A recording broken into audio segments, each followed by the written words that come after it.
kesan pengambilan gula yang secara berlebihan dalam makanan seharian kita. Sekali terima kasih kepada semua yang menonton video di channel YouTube saya. Bismillahirrahmanirrahim. Assalamualaikum warahmatullahi wabarakatuh. Pagi hari ini kita akan share ataupun kita akan berkongsi sedikit ilmu tentang kesan pengambilan gula yang secara berlebihan dalam makanan seharian kita. Untuk pengetahuan kita semua, sebenarnya gula ni bukanlah bahaya daripada aspek kalori dia, bukanlah bahaya daripada aspek organik ataupun tidak. Sebenarnya gula yang kita ingin bincangkan pada hari ini adalah gula jenis gula pasir. Sebenarnya masalah utama gula, kenapa gula berbahaya, sebenarnya gula ni adalah mengandungi fruktosa dan juga pengambilan yang secara berlebihan dalam pengambilan gula seharian. Apa yang kita sendiri nampak masyarakat kita pada zaman sekarang adalah pengambilan gula ataupun merupakan satu tabiat pengambilan gula yang terlalu banyak dalam seharian. Mengikut fakta ataupun kajian, manusia pada zaman sekarang mengambil 60 suduk satu hari, di mana dalam pengambilan satu hari itu dia termasuk dalam makanan-makanan proses dan juga makanan-makanan yang dihidangkan seharian. Jadi masalah utama pengambilan gula secara berlebihan adalah masalah berat badan. Berdasarkan kajian, sejak manusia menggunakan gula dalam zaman moden sekarang ini, maka kadar obesiti meningkat secara tinggi ataupun secara drastik. Itu adalah masalah pertama daripada pengambilan gula. Dan masalah kedua daripada pengambilan gula yang secara berlebihan adalah masalah kepada keradangan dan juga kolesterol yang tinggi di dalam badan kita. Sebab bila kita mengambil gula yang terlalu banyak dalam badan kita, akan berlakulah keradangan yang tinggi. Apabila berlaku keradangan tinggi di dalam badan kita, akan berlakulah peningkatan kolesterol di dalam badan kita. Dan apabila masalah peningkatan kolesterol yang begitu tinggi di dalam badan kita, akan berlakulah sakit jantung. Dan penyakit jantung ini merupakan satu penyakit yang common pada zaman sekarang.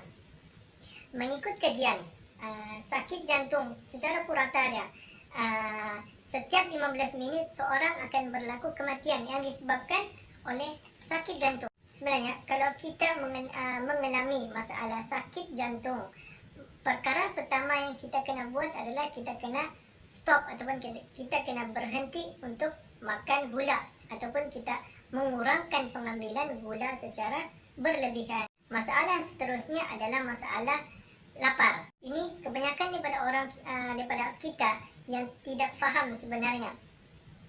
Bila kita lapar dan bila kita terlalu banyak makan gula, kita akan menjadi lapar. Sebab apa? Sebab apabila kita lapar, kita makan gula yang terlalu banyak, paras hormon ataupun insulin di dalam badan kita akan meningkat. Apabila paras hormon di dalam badan kita meningkat, dia akan efek kepada dua jenis hormon ni, di mana dua hormon ini akan sentiasa membuat kita sentiasa lapar, iaitu ghrelin dan juga leptin. Dua hormon ini bila meningkat dalam badan kita, kita akan sentiasa merasa lapar.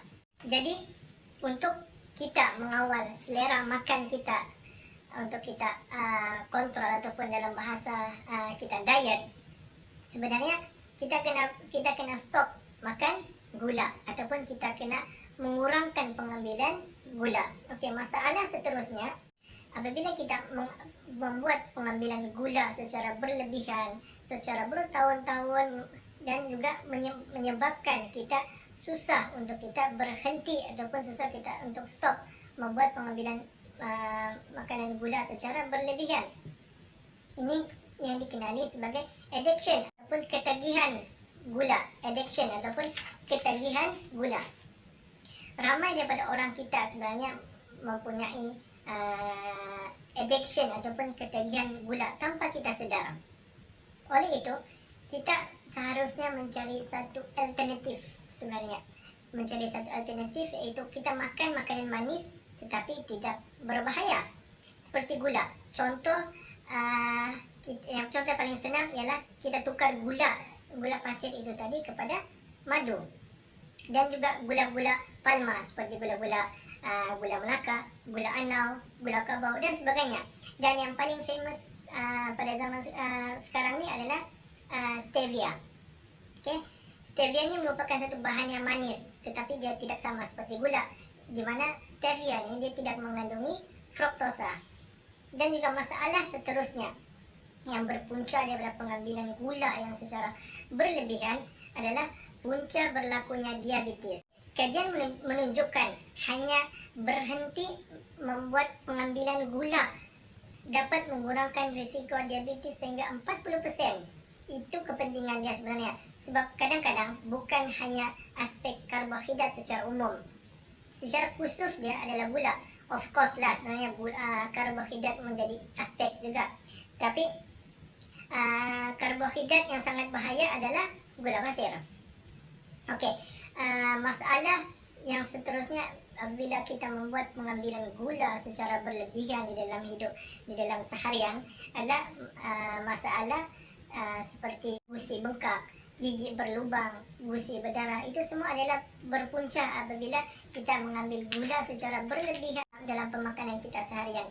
Jadi perkara yang pertama, apa yang perlu kita buat apabila kita mengalami masalah seperti tadi, iaitu seperti gusi berdarah, gigi bengkak, gigi berlubang dan sebagainya, adalah kita kena stop pengambilan gula secara berlebihan. Itu adalah secara ringkas tentang bahayanya pengambilan gula secara berlebihan dalam hidup kita.